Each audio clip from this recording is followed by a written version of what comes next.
నేను ఈటల గారికి సూటిగా ప్రశ్నిస్తున్నా.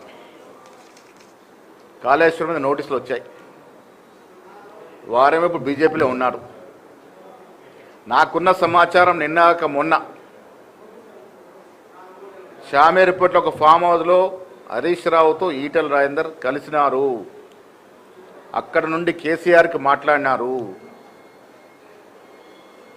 నేను ఈటల రాజేందర్ని అడుగుతా ఉన్నా, మీరు కాళేశ్వరంలో వాస్తవాలు చెప్పి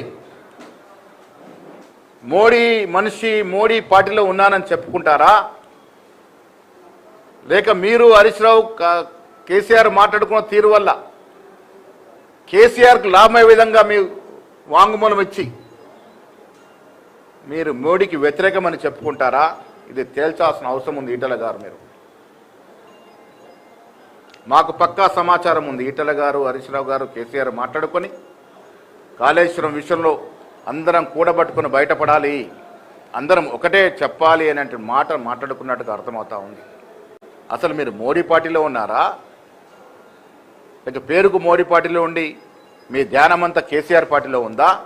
ఈ కాళేశ్వరం ముందు మీరు చెప్పబోయే వాంగ్మూలం, మీకు చెప్పబోయే భయాన మీద చేత టెల్లడం అవుతుందనే మాట కూడా చెప్తా ఉన్నాను.